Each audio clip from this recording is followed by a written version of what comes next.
We live in a globalized world. Cross-border trade has ballooned in the past decades, so too has the expansion of international supply chains that connect us all together, sparking innovation, productivity, and a prosperous world. But this connection seems to be more fragile than we thought. The pandemic and frictions between major powers have upended almost every aspect of global supply chains. The semiconductor industry, relying heavily on global connectivity, is facing a prolonged chip shortage that has hampered the production of many advanced technologies of our time. The backlash against globalization is still growing, and other challenges ahead remain unpredictable. How should we rebuild supply chains fit for an uncertain future? And how do we find a new way to collaborate in the midst of fierce competition for technology and innovation in order to get the world economy back on track?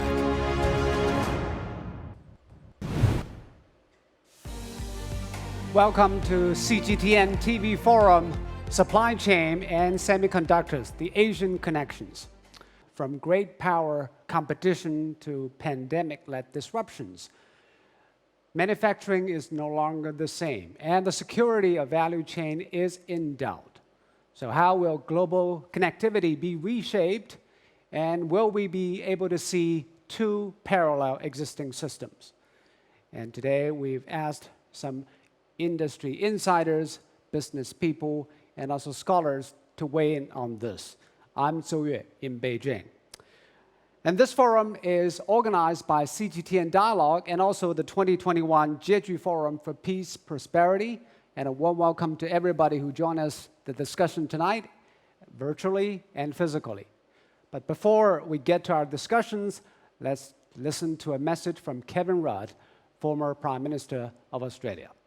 I've spoken about great challenges facing all of us during the opening ceremony, one of which is the risk, as the world reopens, of a sharpened return to a developing country divide, fueled by the inequities of global vaccine supply and the implications this will have for the movement of people and capital across the world, but particularly across Asia. Which brings us to the purpose of this special session, Post-COVID Recovery, which is being convened at a very important moment, and I'm honoured to share some thoughts with you here. Let's be clear from the outset, you cannot have thriving economies without healthy people, which today means vaccinated people, vaccinated populations. The failure to lead an international collaboration on containing COVID-19 from the beginning was a missed opportunity for global collaboration and tragically cost hundreds of thousands of lives. But we have a second chance for an effective and harmonised framework for vaccines and for the inevitable next global wave of pandemic responses.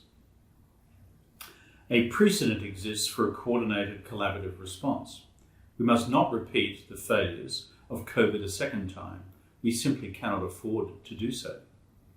This approach also provides a platform for the United States, China, Australia, the Republic of Korea, and other nations to cooperate and to focus on a global common good. Public health, saving lives and livelihoods against a common enemy that respects no border. And that is, of course, the COVID-19 virus. We're here today talking about post-COVID recovery, not because we succeeded, but because we failed. The continuing pandemic crisis has one fundamental solution: timely access to safe and effective vaccines, and our ability to get them to people who need them most. We have the means to do this. We have learned that collaboration and cooperation is the key to averting future pandemics. Our job is to seize that lesson and to make it work.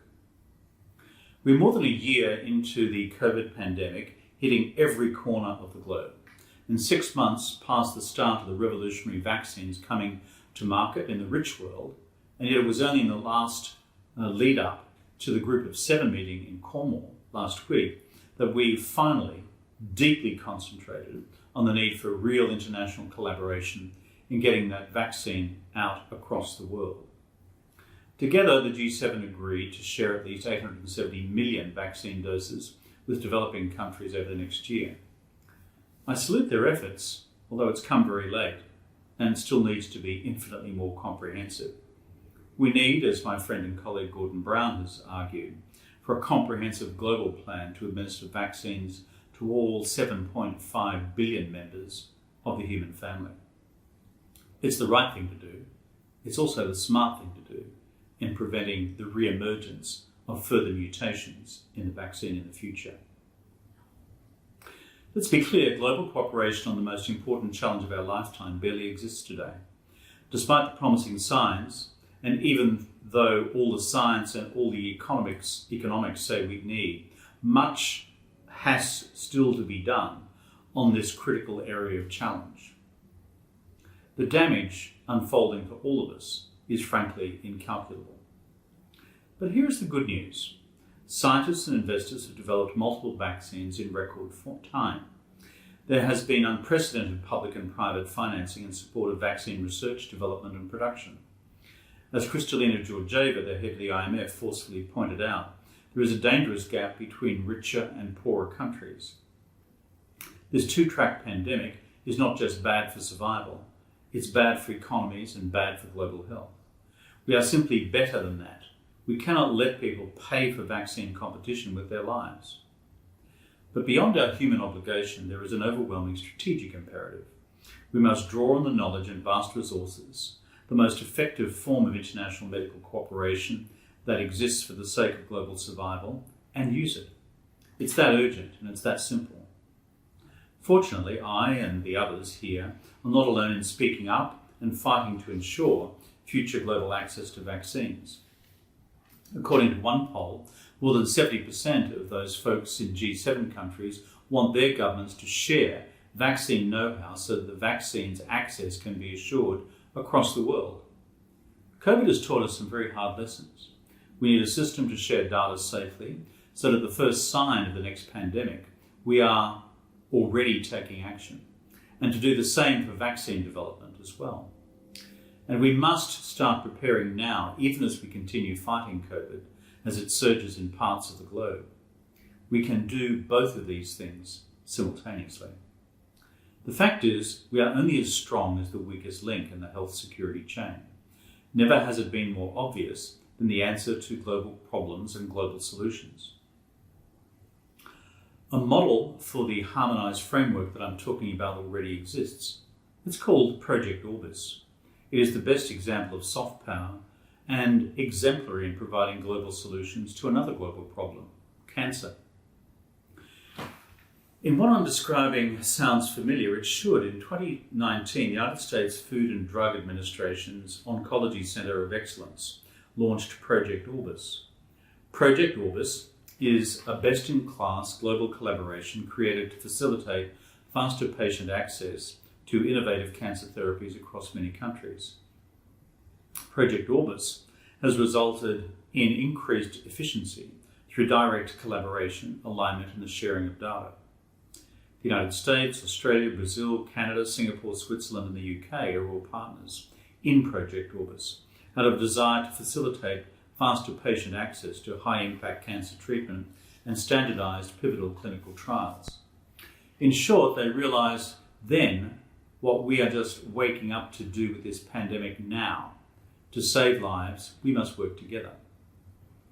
As it becomes increasingly important to think about future vaccine development and how much experience and capacity exists internationally, we cannot avoid the simple fact that increased efficiency is achieved by sustainable cooperation.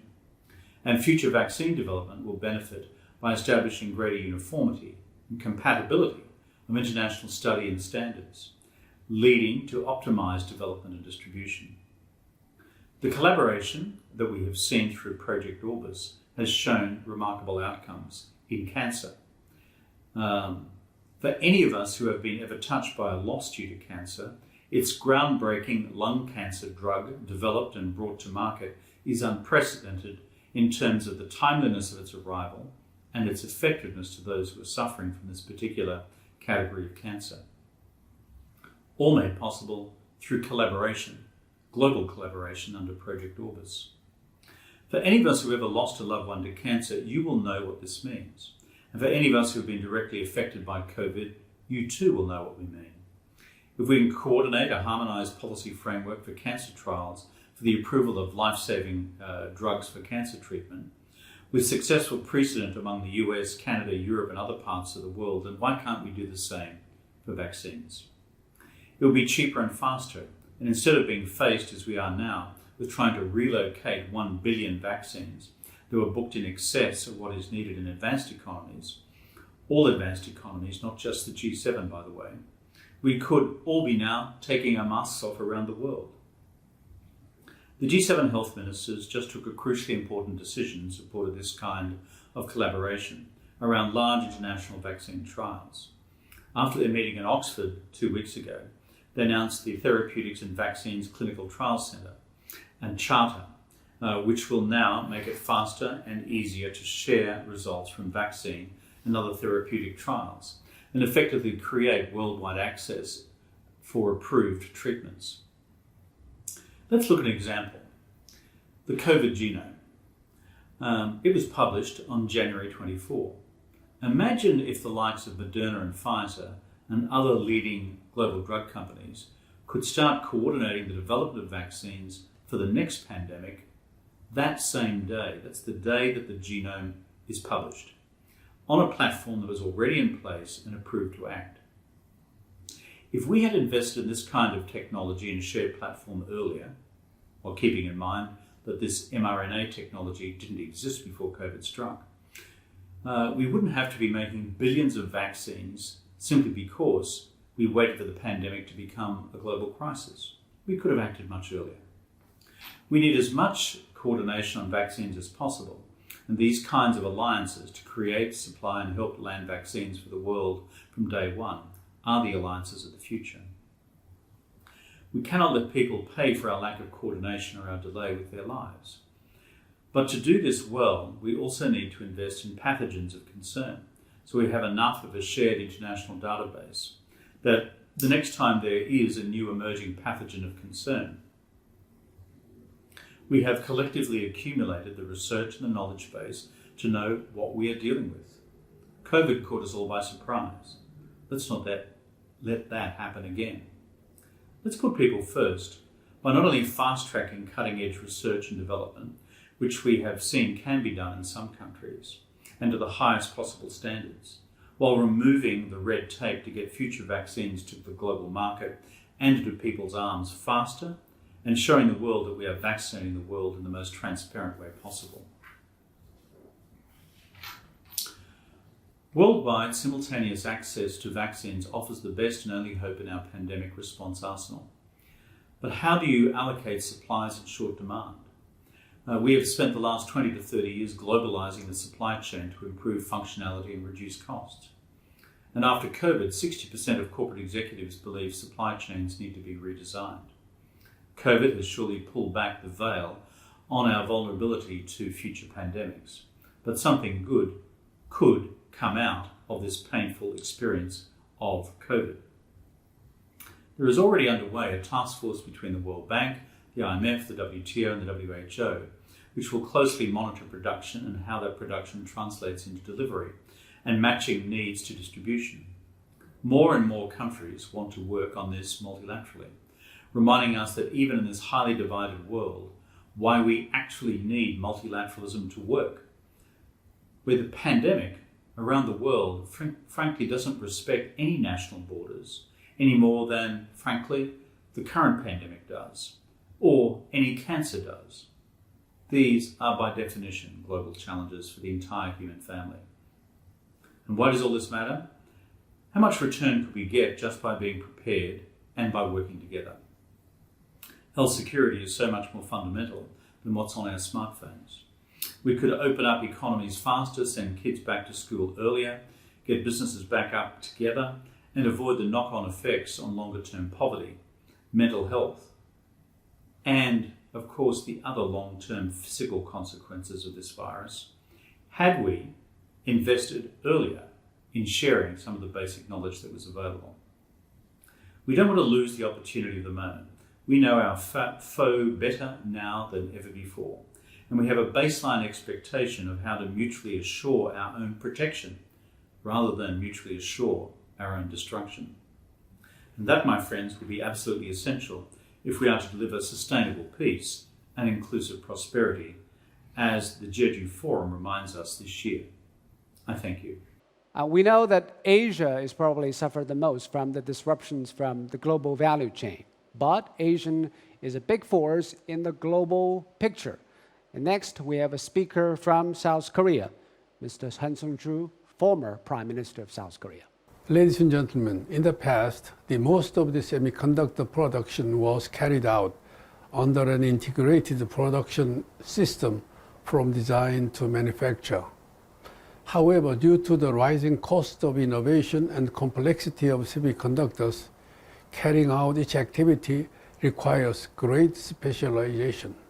Currently, each global region performs a different role according to its comparative advantage.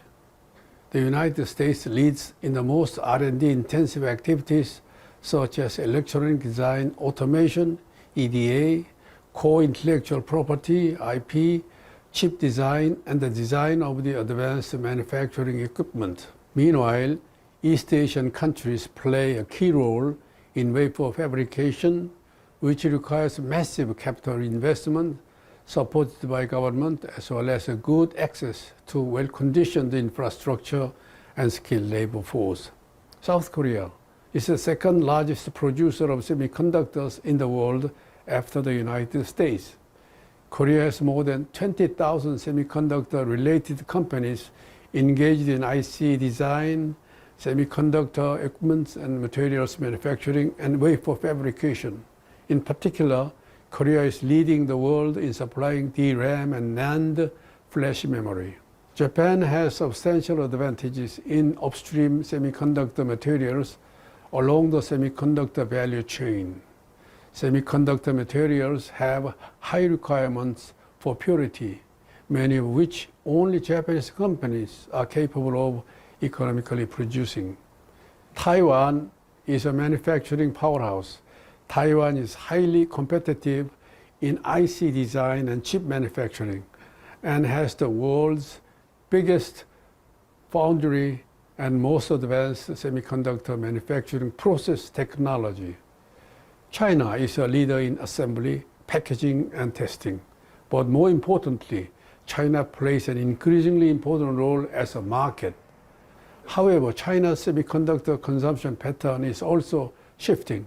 10 years ago, only 10% of semiconductors were for domestic use. It is expected that by 2035, 75% of China's semiconductors will be consumed domestically.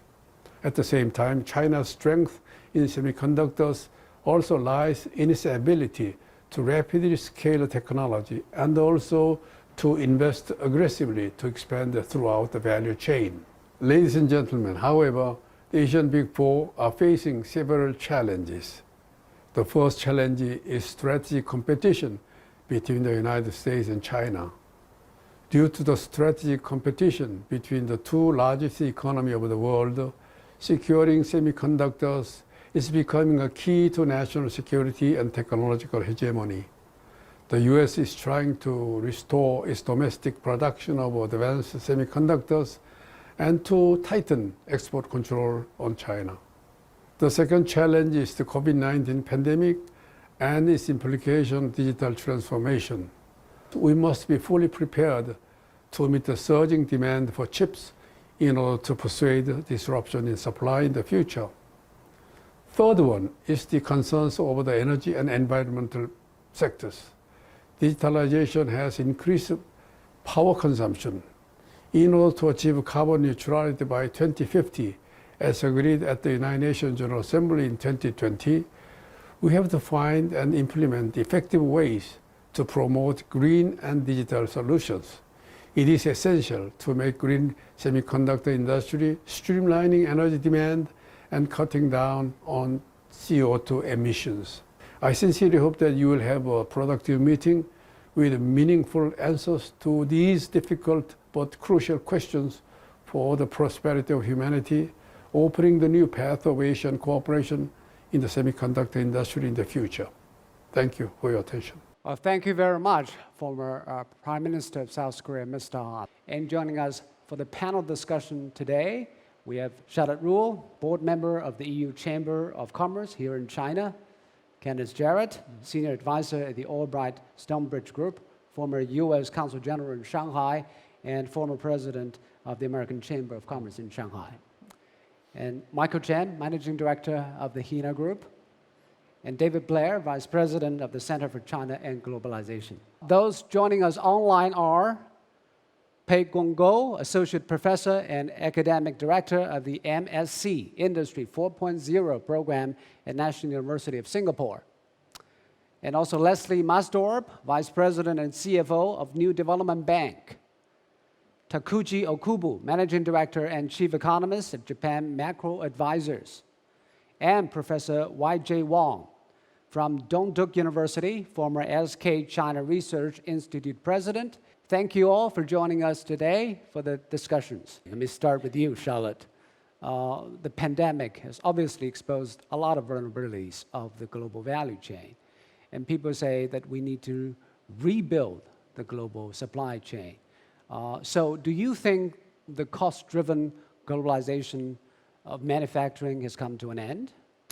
Actually, what seems to appear is the need for greater resilience of the supply chain. So at the EU Chamber, we just released our business confidence survey. This is something we conduct jointly with our partner, Roland Berger. And what we observe is that 80% of our member company, of our respondents that are manufacturers, they assessed their supply chains in the past 2 years. And out of this, 26% are further or fully onshoring in China. So that they are really trying to secure the supply chain. Only 4% are divesting some of their operation, and 1% are leaving China. So what you see there is really a movement which is first, European companies are in China for China. That's what we always said. But there is also this awareness about increasing geopolitical tensions that can impact your global supply chain. So companies want to avoid the risk of disruption that can be tariff, export controls, that kind of cross-border disruptions. And Kenneth, what about American businesses? Because of the tariff policies from Trump administration and the COVID shock, are American companies rethinking their global value chain distribution? Well, so I would say that for American companies, the situation is quite similar to European companies, and I'll elaborate in a minute, but before doing so, let me say a couple of things just about supply chain, because if we're spending the evening talking about supply chain, it's important to keep in mind that there's no one single supply chain. You know, there are many different supply chains. So just the concept is one we have to be clear what we're talking about. And then supply chains over time have always been subject to pressures. So it's not as though the supply chain is completely static. So you know, companies are always looking at costs. They're always looking at the risk of a natural disaster, and when these occur, it reminds people of the need to have an alternative. So COVID is considered a natural disaster. Well, we've had floods in Bangkok, we've had tsunamis in Japan. You know, there have been other lessons along the way. But more recently, the big shocks to the supply chain have been politics, particularly the US and China, and the competition on technology. So that's a question of when you have governments interceding and telling companies that we want you to go someplace else. That's a different experience. And then COVID is the ultimate natural disaster shock to the supply chain if shipping shuts down. And this is why companies have now, and countries, you know, are both more sensitive to the importance of having resilience. But I would say that overall, if you look at the American companies in China, in terms of the shift, it's actually been quite limited, because most companies, you know, as in the case of European companies, they're here, you know, to sell to the Chinese market. You know, China has some very attractive advantages, which provide incentives for the supply chain to stay here. You know, an ample labor supply, a very disciplined workforce. You know, it's a very large collection of companies that are working, you know, together in a very coordinated fashion. And so the supply chain isn't just going to pick up and leave. But certainly, I would say between the political pressures and then the pressures because of COVID, you know, this is, you know, getting people to think again about what they should, you know, what should they do. So this thinking comes both from government, but it comes from companies as well. Do they have several plans to hedge the risks? Well, so companies will always have different scenarios as they try to anticipate what's going to happen and then to be positioned to deal with the uncertainty. For companies in general, what they seek is a stable operating environment. So for them, the worst possible situation is to have a high degree of But this uncertainty. is not a world we see stable environment any longer. Right. But in terms of the technology competition, I know it's easy to point the finger at one government or the other, but you could make the case that, in fact, both China and the United States have come to the same conclusion about technology. So neither wants to be dependent on the other for critical technologies. Now, I know we'll be talking about semiconductors this evening, but many years ago, China already had decided, as early as 2014, they wanted to focus very much to develop a domestic semiconductor industry.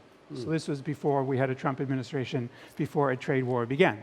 The Chinese government simply felt that they had a vulnerability which they wanted to address. Okay, Michael, I want you to weigh in on this. Is it that China had been planning this for a long time, indigenous technology, including semiconductor, or it is a response to what America did to China because of technology export control?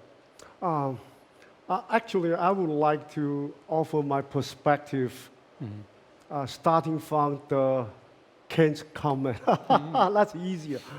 Essentially, competition is always there because it's a global competition. There's no change in the last 30 years.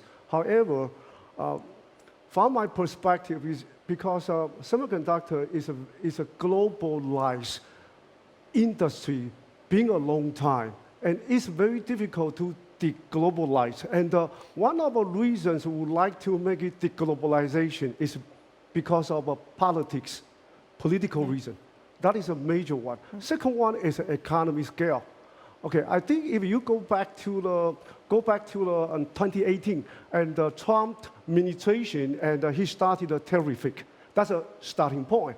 And later, there's a sanction against Chinese companies, caused a panic, and which really causing the Chinese government really conduct lots of investment and found all the aspects, found the GPU, CPU, memory, all kinds of the aspects, and would like to complete and has its own supply chain. But also, United States, back to the 3 months ago, they just aligned the Intel and would like to invest $52 billion to build 6 advanced fab in Arizona. If you take a look at the newspaper, you understand the whole story. Actually, I follow the whole story very, very closely. So I would say COVID is one of the reasons, but major driver is a political reason because it is very painful for the entire commercial product to do the deglobalization. But David, whatever the reasons, if we're going to see a diverging world in the future, what will be the economic and geopolitical consequences? Let me draw from an analogy from another field. I'm looking forward to the COP15 meeting on biodiversity in Kunming that is happening later this year. And I think there are dangers to having a monoculture. We see it in agriculture, we see it with invasive species, but we also see it with tech. There are advantages, there are economies of scale to having a unified world system, but it's a very non-resilient system as we have seen. And also it leads to monopolization, which stifles creativity. I'd really like... So you're saying we should welcome this rather than reject it? I think we should in the long term. I'd like to see a more diverse tech system around the world. Essentially now we have 1.5 systems. We have the United States and China, but there's no reason you should not have an innovative tech system in Europe, in Latin America, in Japan. It would be much better to have a competitive world where it's not dominated by a few quasi-monopolistic, oligopolistic firms in Silicon Valley. But the problem is, are those systems compatible with each other, or they're running on their parallel universe? That will be economically costly for the whole world. The semiconductor is very money costly. Okay, but also Every country and every area has its own expertise. So it's impossible for a country to develop its own but system. it's painful and it takes a long time to build. And because it is very sensitive as well. Because, for example, rare earth mining involved, for example, technology, for example, design, but also it's a monetary issue. To build a fab is a $10 billion issue. At least one fab, advanced fab. I'm not kidding. It's a big money. So this is the reason that you see the United States government, they just announced would like to invest $52 billion to build 6 fabs in Arizona. Yeah. Yeah, and why? Because we don't feel secure. And we would like to have our complete supply chain inside the United States. So China's the same case. We're trying to build our own semiconductor industry, although we're still lag behind. If that is the trend, the U.S. will build its semiconductors in the U.S. and China do the same.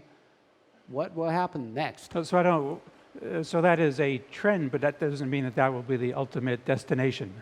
So I don't think it's, if we sit and you're positing a theory that you're going to have two semiconductor ecosystems that are completely equivalent and independent, I don't think that's a very likely scenario. Why? Why not? Well, first, it's whether it actually can be attained is an open question. So I'm not certain it's attainable, number one. Also, the costs will outweigh the benefits because it's not desirable for anyone. But that I would argue it isn't, because what you actually want is, you need the flow of people back and forth, and that's the stimulation of the innovation, because that encourages innovation. But then for governments, there is a role for governments to decide what is their level of comfort regarding certain technologies.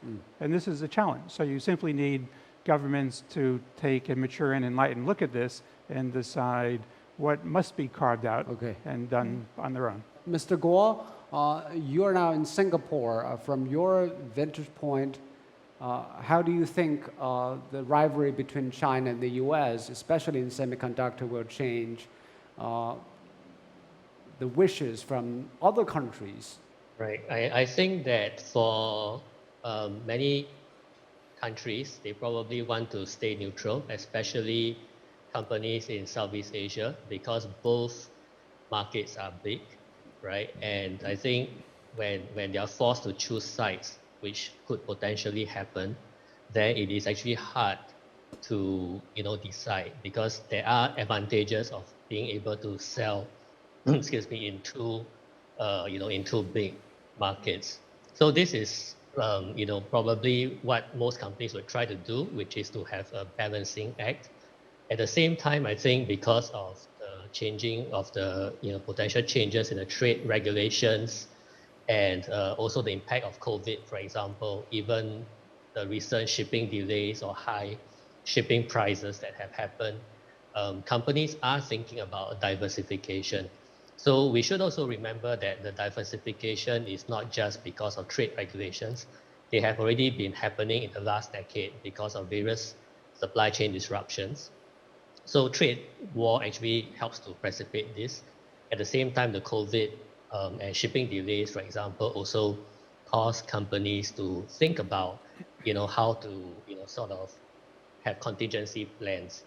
Leslie, I want your take on this, because many developing countries are looking at this with some concerns, because they are probably embroiled in this unwillingly, but what should be their response? Look, I would argue that developing countries and emerging markets have an opportunity, if you like, as Europe reduced their dependency on China in terms of the global supply chains, as well as the United States.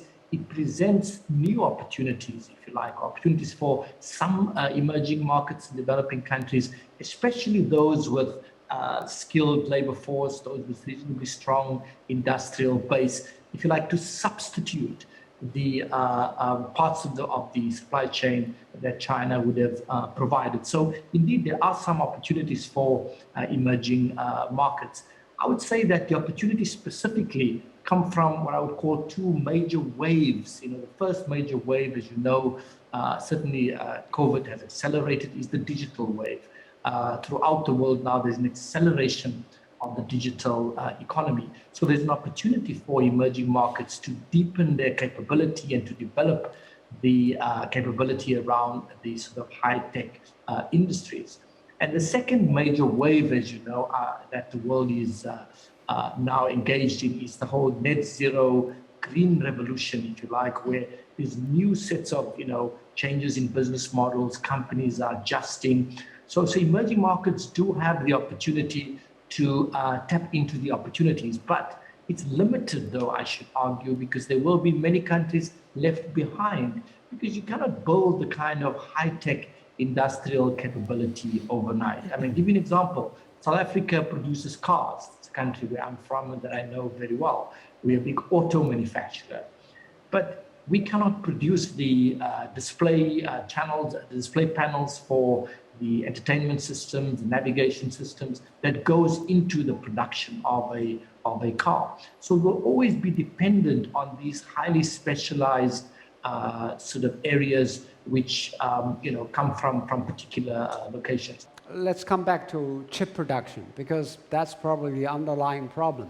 Taku, I know that Japan, South Korea, and China are very big spender on technology development, and also a big market. According to some estimates, Japan, South Korea, the Chinese mainland, and Taiwan together, they have become big four, holding 4 of the top 6 spots by semiconductor revenue, and also have a huge market, accounting for 60% of the global sales.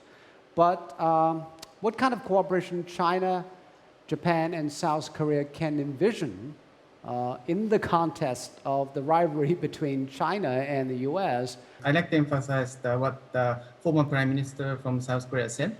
So, different countries have a different expertise in different areas. And as pointed out earlier by many commenters, there are hundreds and thousands of processes in semiconductors. For example, Japan has a fairly big strength in the semiconductor materials, often dominant in some of the material. So in the end, it's just impossible for any country, including US and including China, to be completely independent. So in the end, we just make sure that not just Asian countries, but countries all over the world can reassure each other that they can be a reliable partner. And Mr. Wong, what do you think? From South Korean's perspective, you are also trying to claim a place in the semiconductor industry. Yeah. So before talking about the conflict between the U.S. and China, I think so. We are living in the different world from the Cold War period. So in the Cold War period, there is a very strong export control between the West and East. But today, we are living in the different world. So some people may say that we are living in the age of cold peace rather than cold war. So I think complete decoupling wouldn't be possible. So if you look at the data, the recent data between the US and China, they are the export and import the semiconductors between two countries. So the China's import of semiconductor in the first quarter of 2021, this year, increased 20% year on year. So I think my first point is we are talking about the possible scenarios for the decoupling, but we must understand that such kind of the complete decoupling wouldn't be possible. So the many countries are involved in the value chains and global supply chains, in a way with China and in a way with the United States. So the US has a strong position in the design and the equipment. So we must rely on such kind of the design and logic design. The mobile phone is designed by the Qualcomm and the AMD. And also the graphic, the processor is we must rely on the NVIDIA and the AMD. So that is the duopoly. So only two companies, US companies, dominate the CPU market and GPU market. So all of the companies must rely on the US technology. But in other cases, in other areas like foundry and the DRAM and the NAND flash. So the first, the company, the big player is Taiwan's TSMC in the foundry area, and then the DRAM and NAND flash, Korean companies are strong. So we are, the selling and exporting the, such kind of the memory chip to both countries. So that I think, so we must cooperate with both countries, US and China. So we are just saying about the possible scenarios about the Cold War, the new Cold War, but I think we are living in the the age of cold peace. Well, thank you all for sharing your thoughts on how to overcome uncertainties for the global value chain. And next, we'd like to invite challengers, 4 challengers to be exact, to challenge our guests on their point, and also to challenge us to think better about these problems. Qu Qiang from Renmin University of China, Andy Mok, Senior Research Fellow of the Center for China and Globalization, and Liu Yunyun, Associate Executive Editor at Beijing Review, and Thomas Gell, President, Childwise International Cooperation. Why don't we start with you, Qu Qiang? How many minutes do I have? 1 minute. 1 minute. Okay, I must keep it short. Well, thank you guys for your excellent insights. Actually, I'm not a challenger to all of you guys, but I'm only challenger to Mr. Zhou Yue. Mr. Zhou Yue has paid too much attention to the policymakers, but I don't think it's the correct thinking. Well, policymakers doesn't make that much changes. If you learn philosophy pretty well, you will understand the physical things decided how we think. But how we think only facilitate how things changes, not reversely. They didn't decide fundamentally how things changes. So I think... Who do you think are the most important guys? I think nobody's important. The physical issues, the facts are important, like just Michael has mentioned. It's like an orchestra. Everybody's playing their part. It's been formed this way not by coincidence. It's by facts. And it's been forming in the long way. And people polish into the division of labors, not by coincidence, but by the facts. And it's been long-term decided. For example, you see the chips are made by the silicons. And the silicons are made of sand. Saudi Arabia and Iran and Libya probably got the most of the sands, but none of the countries have any chip foundries. There is a reason for that.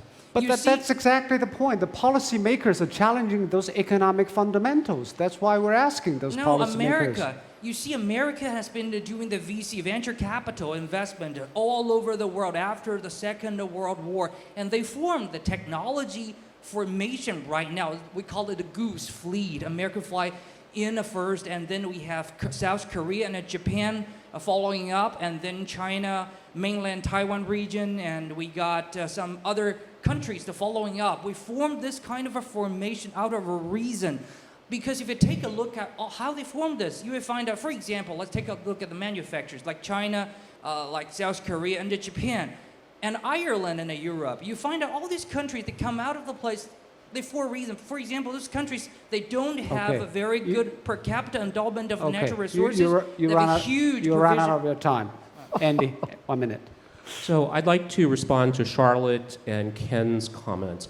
The word I might use, Charlotte, is re-architecting global supply chains, because since the advent of the standardized shipping container, the assumption in the world has been we are on this 4-lane, super smooth superhighway, and what we need is a Maserati to travel down this highway.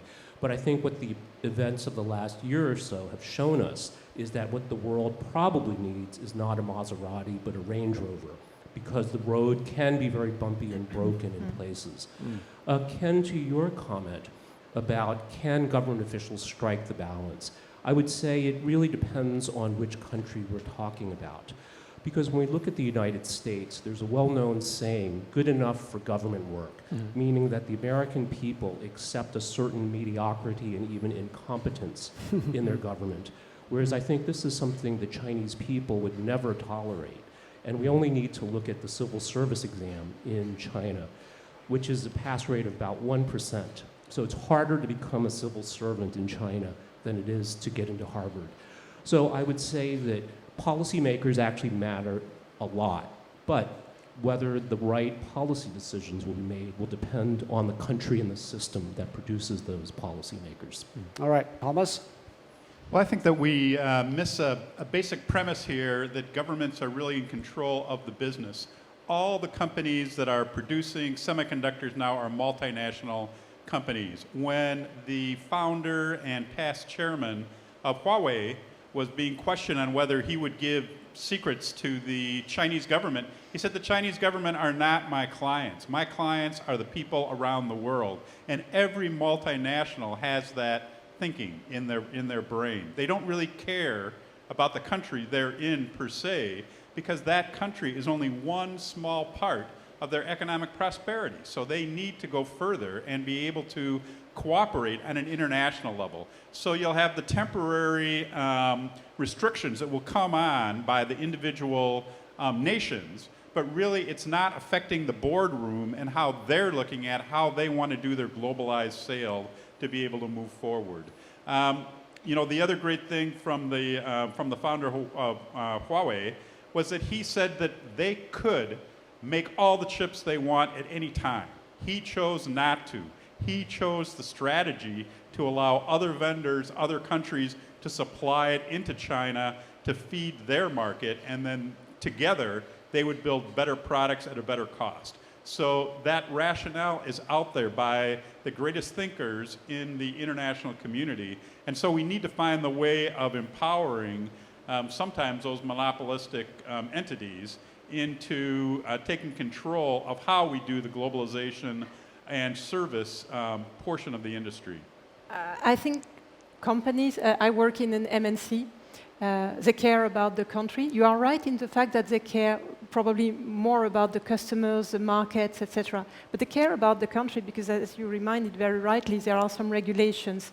And that's where also politics matter. I mean, the business environment in China is getting more and more political. That's not only true for China, but I mean, coming back to this survey, 41% of our members found that the environment was becoming more political this year.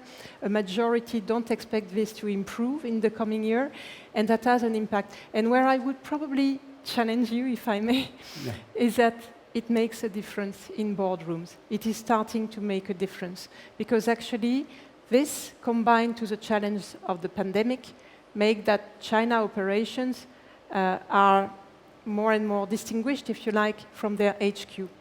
And there might be some misunderstandings. There is the risk of a gulf being created between China operations and their HQ.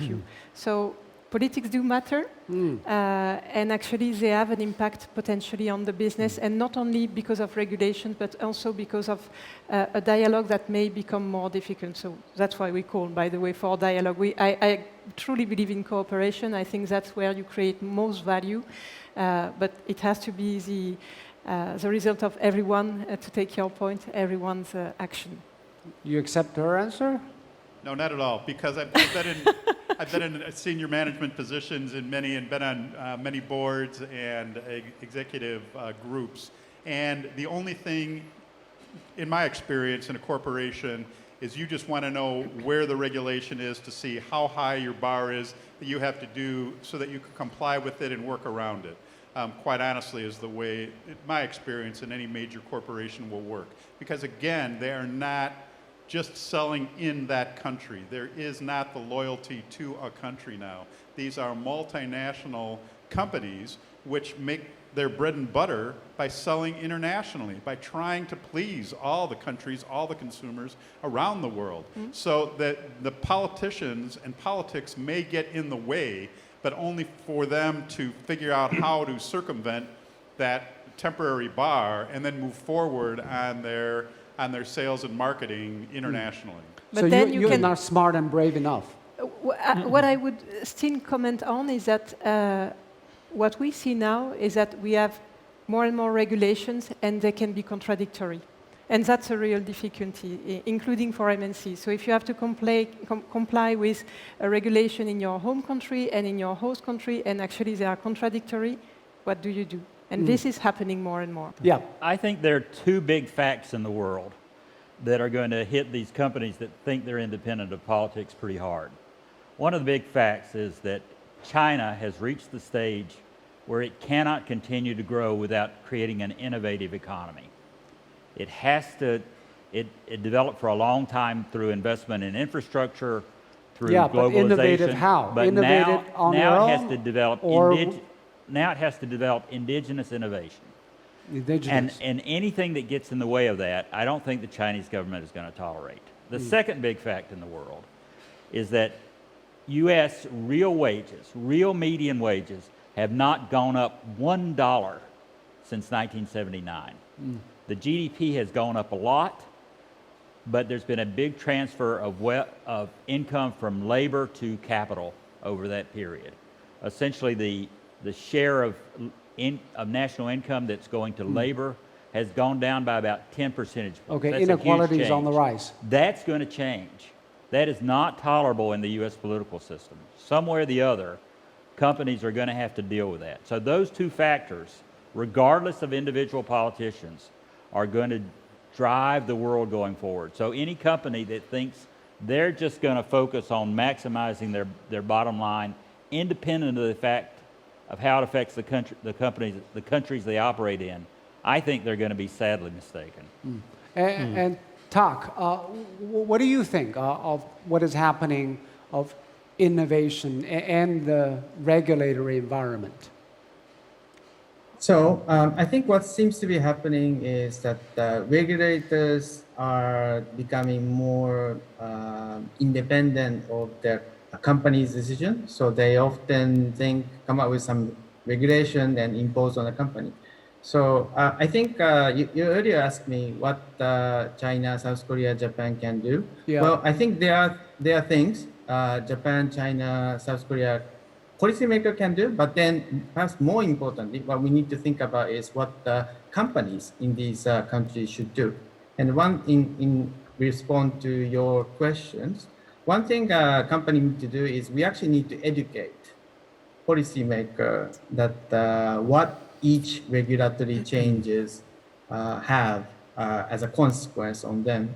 Because I think 2 years ago, Japanese government banned export of a certain ingredients of semiconductor to South Korea, and this caused a huge problem for South Korean company. Yeah.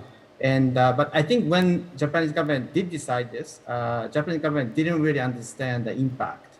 So I think you're educating your government on the industry. Yes, I think it's only natural that the government doesn't necessarily know what happens in a private sector. So I think it's we just need to as a private sector whose our livelihood is at the stake.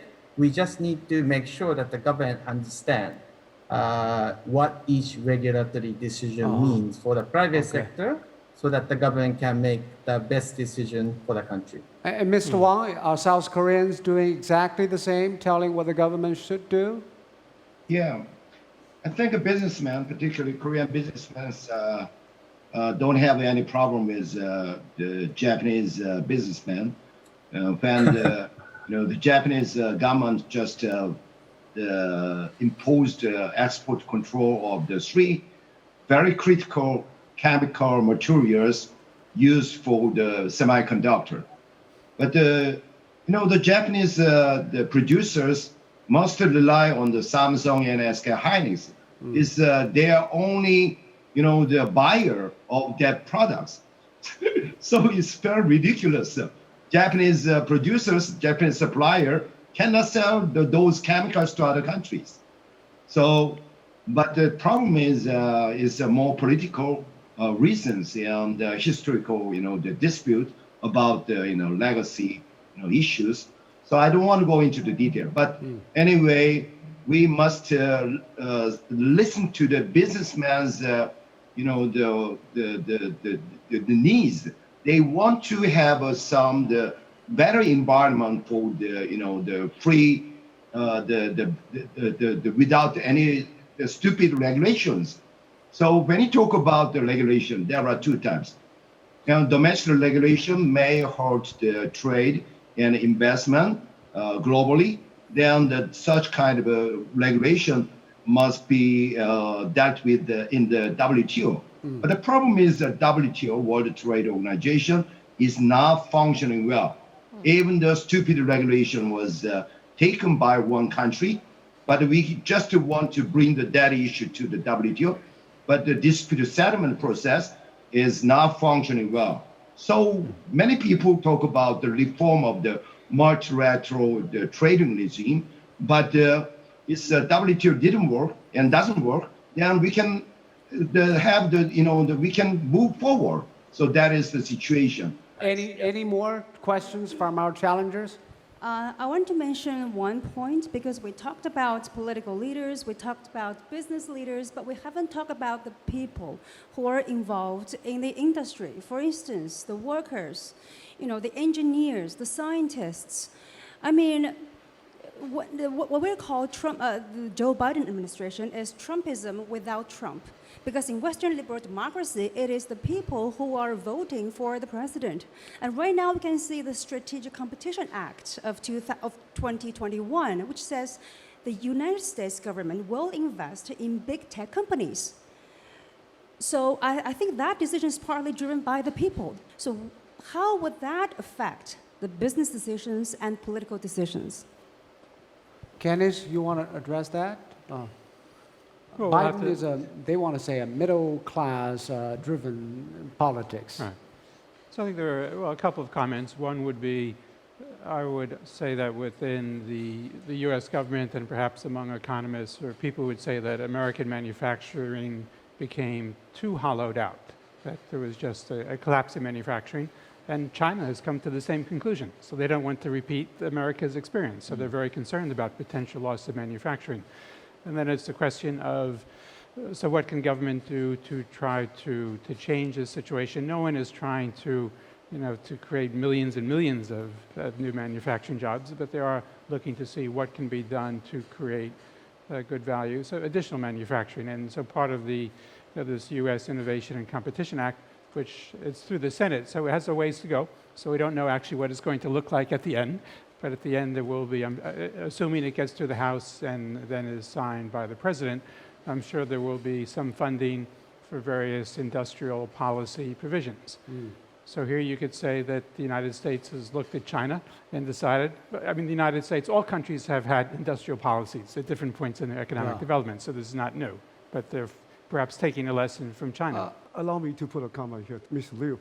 Actually, regarding the economies, yes, but semiconductor is a long food chain, and if we are talking about the generation of the jobs, okay, if you are talking about the assembly, like electronic assembly, maybe that can create some of jobs. When you are talking about the foundry and one fab causing $8 to $10 billion, you just need 500 people. Okay, $52 billion. It's capital intensive rather than labor intensive. 2,000 jobs. Semiconductor, is it unique or is it not to many other industries? No, because it's a high automation. It's a high automation. Most of the foundry, because the equipment is very expensive, and every wafer might cost number of $1 million, up to $1 million, one wafer, if you break it. And one lot, 25 wafers. So it's almost automated, fully automated. And you just need 500 people for one fab, average. So at least for semiconductors, it's not about bringing back jobs. It's very small. But more a technology you are right. superior position. That's right. That's right. I'd like to also maybe direct a comment to Ken and perhaps Charlotte as well, in that it seems that what the U.S. believes and fears about China is that China is seeking tech supremacy and wants to supplant or replace the U.S.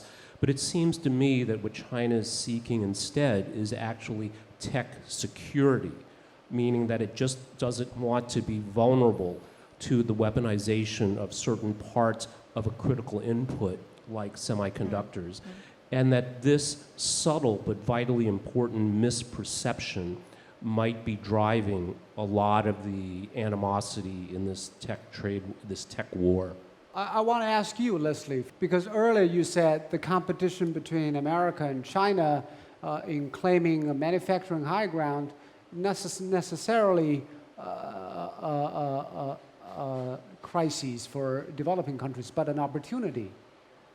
Do you think maybe the emerging economies can probably boost their own manufacturing as a result of the rivalry between big powers? Absolutely. That was the point I was indeed articulating earlier on, that there is a unique opportunity, but unfortunately, it's only for those countries that have got a relatively sort of median middle income status, if you like. You know, the Vietnams, the South Africas, the Brazils, the Moroccos, the Koreas, and so on. Large numbers of countries are really left behind because they do not have the industrial base, the digital skills, the level of development of their technology industries. So what is of more concern to me is the increasing divide. So what was a digital divide before is in fact in the current environment being deepened also as a consequence of this very deep new strategic rivalry that we are speaking about today between the leading powers of Europe and China and US and China. But as I said, it's very important for emerging markets to identify how they can carve out space for themselves. And as I mentioned, I see it in two areas. One is, the new opportunities coming out of the green revolution, helping their own companies to change their business approaches, the business models, to green their industries, come out with new products, similarly on the digital side. Okay, thank you very much for your insightful and detailed discussions about this topic. Well, it took a long time for the global value chain to take its form, and there is a reason why this is a global one. But now its resilience and strength is tested and will probably be challenged by disruptions and even destructive policies. And wrong choices might harm it, if not doom it. Let's just hope that we are smart enough to know where that line is. And that will do it for this CGTN TV forum, Supply Chain and Semiconductors, the Asian Connections. I'm Zoe in Beijing. Thank you again for all the panelists who are joining us on tonight's discussions. And also my thanks go to the 2021 Jeju Forum for Peace and Prosperity. I'm Zoe here from Beijing. Thank you so much for joining us, and goodbye.